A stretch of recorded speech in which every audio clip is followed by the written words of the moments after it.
Okay, so I don't mean to belabor the point of the absurdity of life, but I want to talk about it for a minute. And I've said this before, but I want you to think about this. I want it to really get in your head. We, on a big fucking rock, spinning around a ball of nuclear fusion, a gigantic fucking ball of nuclear fusion. Everything nuclear tells us to run. They put big ass dangerous signs. They make movies about it. The bombs aren't good. The radiation and fallout, it's not good. But here we are, hurling around this big ass fucking ball, being held in place by gravity. We're spinning around at 1,000 miles an hour, and we're shooting around this rock at 68,000 miles an hour. And we are spinning around our Milky Way at 500,000 miles an hour. We're hurling through the fucking ethers. Think about how fucking absurd that is. Seriously, think about that shit for a fucking minute. Think about the fact that you can even see colors. Think about the fact that you can smell, the fact that your nose is in the right fucking direction so it doesn't get water in it when it rains. Imagine if your nose was upside down. Think about how adapted we are. Think about how beautiful life is. Think about what's important to you. Think about what you forget about every day. The sunset, the sunrise, the gift that the world gives us. Our ears, our eyes, our noses, the smell after a rain, a baby laughing. Think about it. Think about this shit. And think about when you feel shitty and you feel sick and you're not feeling well. Think about what you would do to have a good day back. Think about what you would do to have a day where you have the energy to do what you want back. You're not getting any younger. When you're 45, you're going to wish you could do what you did at 35. And you need to remember that when you're 55, you're going to wish that you could do what you did at 45. So take advantage of it while you're 45. Don't think about what you couldn't do or what you could do better at 35. Think about what you won't be able to do as well at 55 and take advantage of it.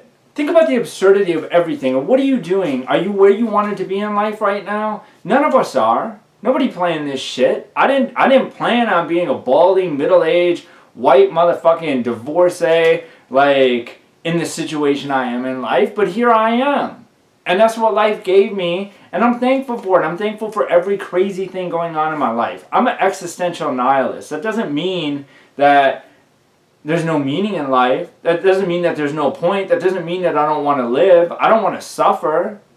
But it definitely means that I understand the absurdity of it all. I understand the absolute, complete ridiculous of it all. And I play nice with the system because it makes life more comfortable. I'm not just going to wander off into the wilderness and live in a tent and bang rocks together, making fucking hatchets and chopping up wood and not wearing shoes. And there's no point in that. I can extend myself a certain amount of comfort, but to what extent?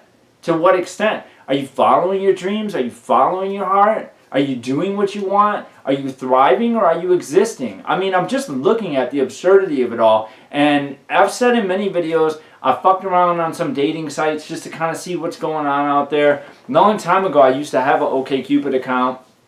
And it was whatever back then. I actually met some really good friends. There's a video of me with an INFJ where we're in the car and she kind of starts crying. I met her on there, but we just met as friends. It was a good outlet for meeting people. But now I actually interact with a lot of people. I'm super reclusive. I say this all the time, but there are occasions when I'm out and I'm doing something, I interact with people. I love meeting stories. I always ask couples, how did you meet? How did you meet? How did you meet? Nobody that's in a relationship, I've yet to meet anybody that's like, oh, we met on Tinder. I met a couple that she picked him up outside of a bar. This was just recently. This was within the last few days. She picked him up outside of a bar. I met another couple who was set up through mutual friends. I think his brother-in-law was dating her friend or something like that, double date thing. I've never met anybody that met online. So the reason I'm bringing up online dating is because if you look, it's the same motherfucker. Swipe, swipe, swipe, swipe, swipe. You can't tell people apart anymore. You can't tell them apart. You can't tell them apart on their political views. You can't tell them apart because they're obsessed with their dogs, or their children are number one, or their career first, or they're independent, or they got pictures of themselves with their fucking car, or they're all doing the same shit. I mean, how the fuck can I tell one person apart from another person? You can't. You can't, because you're all living the same life. And are you happy with it? Are you thriving? Are you like, yes, this is what I always wanted. This is exactly what I wanted. I wanted Netflix and a fucking dog, or I wanted Netflix and my car, or I wanted to run around and fuck bitches because that makes me a super badass motherfucker, and I must be a pimp if I can fucking right swipe on a bunch of bitches and they right swipe on me and I can fuck them. Like, was that seriously your goal? You were like, man, when I get older, I'm just gonna have as much meaningless, empty sex as I possibly can? Fuck my life, man. Today's one of them days. Today is one of them days where, you know, this is my second video of the day. Some days I feel like doing videos and some days I don't. And, you know, I find that people are all running from themselves. They're all trying to escape themselves. You will never be able to outrun yourself. Ever. Ever, ever, ever. If you hate your job, quit the motherfucker. If you hate school, quit it. Don't do something else. Do what you love. If all you ever wanted to do was work with horses or paint pictures or fucking surf, figure out a way to do it. I am fortunate as hell because I had some awesome parents that didn't pressure me into a degree that I didn't fucking want or need. And they always said, my dad said to me, he said, figure out what you enjoy doing and figure out how to make money doing it. That was it. And I've done a lot of things in my life because I always did what I love. My entire life has been based on doing what I love. And sometimes I forget when I'm talking to people or interacting with people, I have been on a journey for a long time, decades of focusing on like self-awareness and understanding and perspective and perception. So I'm not hiding from myself.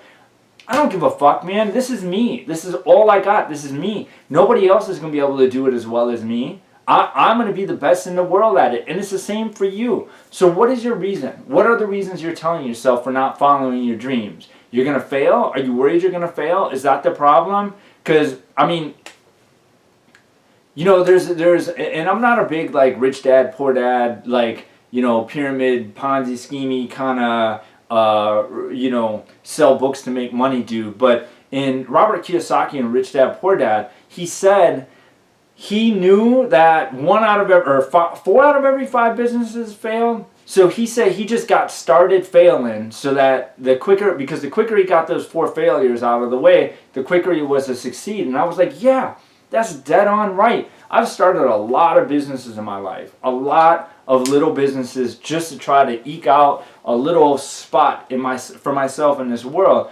And I went into it with the same mentality. I knew that a huge percentage of them would fail. So I just started failing. I wasn't worried to fail. It's not a failure. It's a lesson. It's an opportunity. You're learning. You're growing. You're gaining understanding. You're gaining wisdom. You're gaining insight.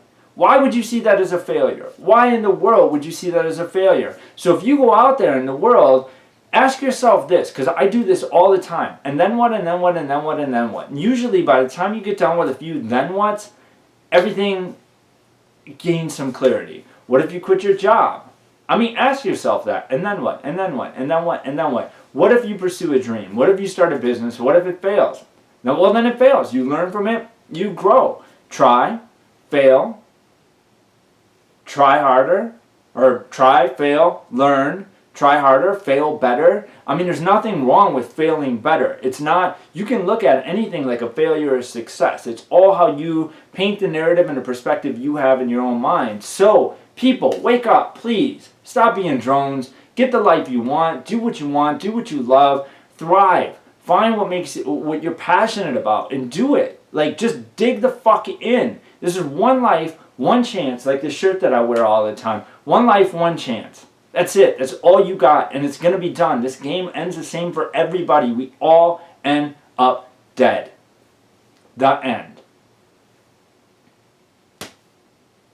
So, that's it. That's what I got. Alright. Feel free to say whatever you want to say down below. And tell me, I would love to know this actually. What is keeping you? What is making you stumble? What what fear is holding you back in life from pursuing what you want? That's what I want to know.